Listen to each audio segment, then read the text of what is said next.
Okay, have you recently or ever decided to Google a song that you want to learn only to find out that it's got these weird looking chords in it like D sus 4 or, you know, A minor 7 or, whatever, D augmented, whatever. Okay. Don't be alarmed. We're going to talk a little bit about that today. And it really, in most cases, 9 times out of 10, just play the D or the A or the C or the G or whatever it is that's got the confusing name. That's the first thing, all right? Now, of course, if you want to sound exactly like the recording or the artist that you're listening to, the way it is on the radio or the disc or whatever, then yeah, if they play a D sus 4, then you should play a D sus 4, okay? But other than that, just continue on what you're doing. And 9 times out of 10, it will work, all right? So today I just wanted to show you and explain some of those kind of weird chords that are going to pop up in the everyday songs that you're trying to learn, okay? These are the most popular ones. And for those of you that know my story, when I started, I didn't know anything, never played any guitar or any instrument before, any music. So I thought I had to learn everything. So I got a book and I saw about, I don't know, it must have been 25 versions of an A chord and I learned them all, okay? Didn't realize all I needed was my A major and maybe an A minor and away I go. I'm off to the races. Well, I didn't know that, so I had to learn everything. Finally, after I got to about D, and 100 chords later, I was like, and I'm talking about just learning them. I'm talking transitioning, just learning the fingers and memorizing. Okay, that's an A sus whatever. Okay, that finger has to be here and after. Mamma mia! I said to myself, this is mental. I mean, who in their right mind can learn all this? And I just was in awe of all these guitar players. I'm thinking they must know all these chords. I didn't know, that they probably only know 6 or 7 chords and they can play all night. So I want to show you today a few of the more common ones that come up and really what they are. So when you see these chords, first thing is check out that grid that they always give you with the dots where they're supposed to be, okay? And really look at it, like really let it sink in, take your time, and you'll find more often than not, it's one dot that is missing or out of place. And let me show you what I mean. So we'll run through, again, some of the more common ones that come up, right? So let's look at D, all right? Now D has a few ones. D sus 4, D sus 2, D7, okay? So let's look at the D chord. There's D, we all know that. Now, if I was to lift my fat finger off of the fretboard, so now my other 2 stay in place, and I strum my D chord. Now I have a D sus 2. And the way I remember that is I'm only using 2 fingers to play the D. Okay? D sus 2. The difference is really negligible. You can slightly hear it. Just play a D and you'll be fine. Another one that comes up is D sus 4. Well, if I add my pinky to the 3rd fret of the high E, that's a G note. Okay? If I add my pinky, you hear it kind of gives a little kick at the end. So there's your D. There's your D sus 4. That's it. That's the difference. And I always remember it because it's 4 fingers, right? D sus 4. Just play a D. But that's the difference. All that intimidating stuff, D sus 2, it's just a D. Okay? Now, if you were to do something like with it kind of cool like this, like you could alternate between those 2 fingers, the fat middle finger and the pinky.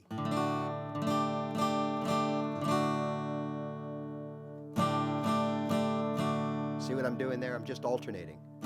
Pinky down, middle finger down, pinky up. Pinky down, middle finger up. it adds a little bit of like, it's almost like I'm going to another chord, right? So it's like, so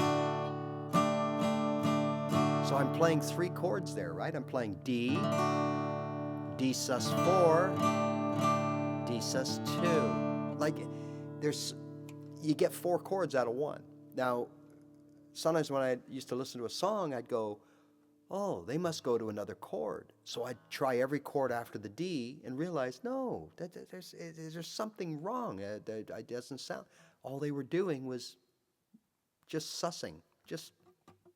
That's it. Okay? I don't really play it that well, but one of the like early intros to a song that you would know from John Lennon would be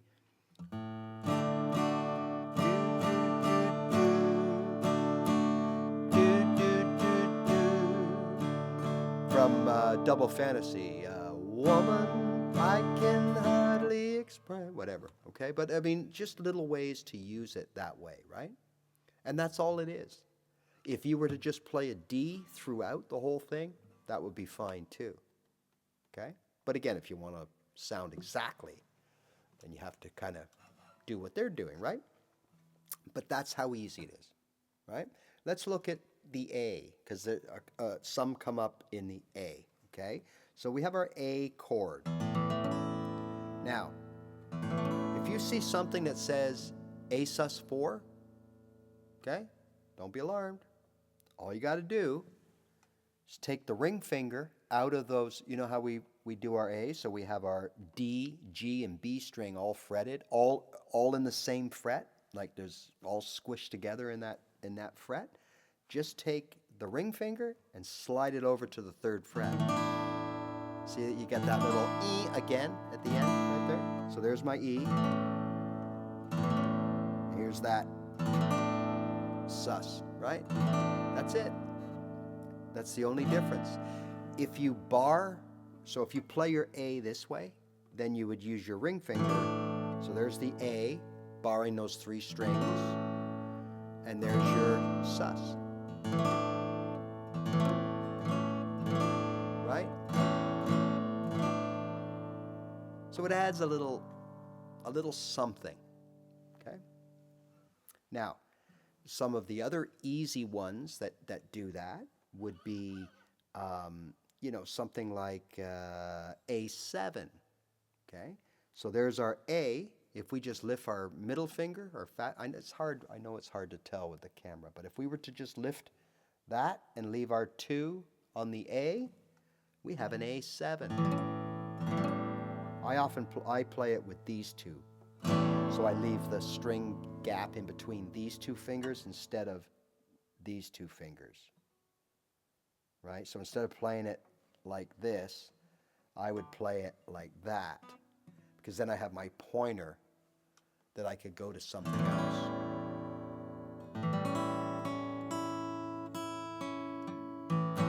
Okay? So, another one that might come up is an E sus4, I think it is. So there's your E major chord. Okay?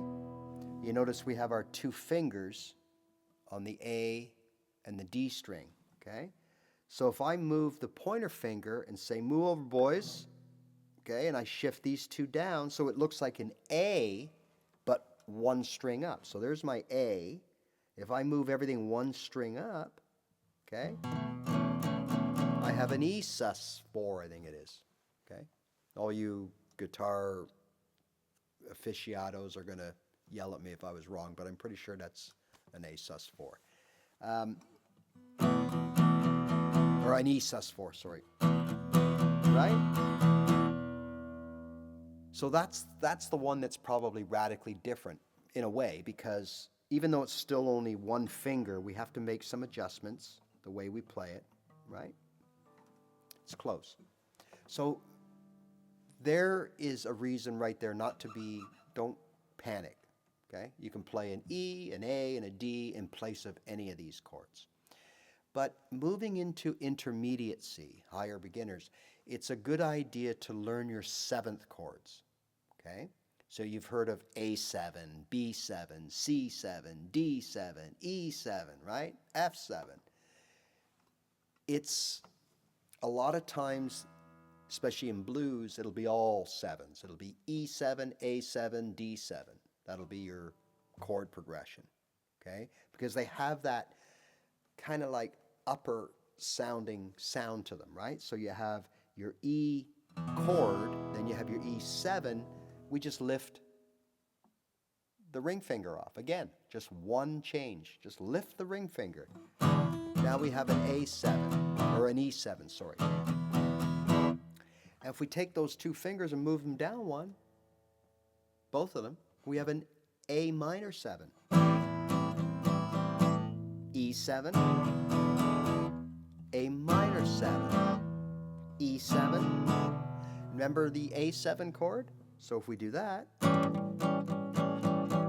E7, A7.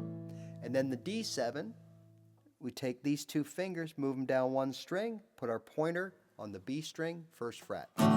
There's our D7. So we could play a whole sort of thing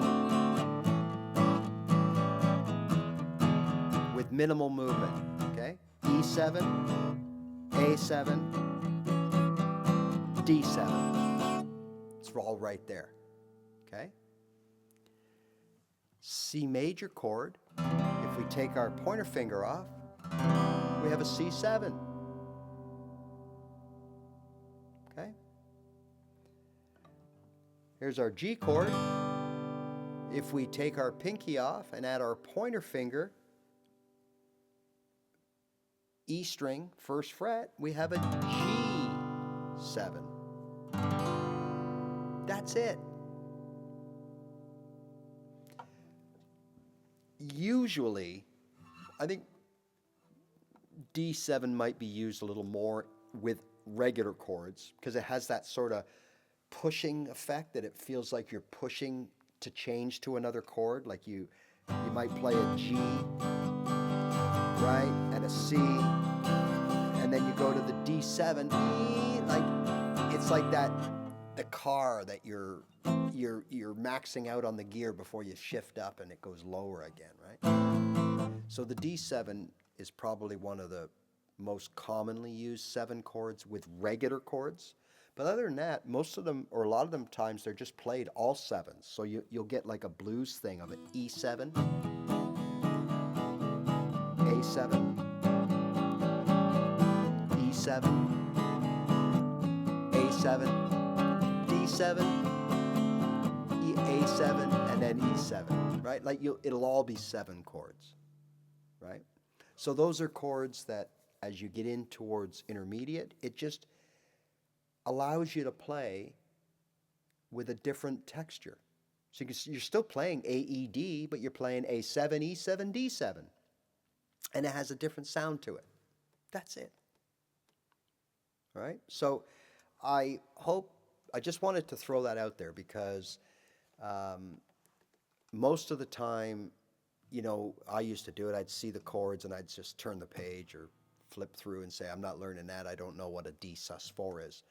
When all along, it was this really the same. I just had to make one adjustment. I just wasn't ready for it. And you won't be ready for it if you're a true beginner yet, right?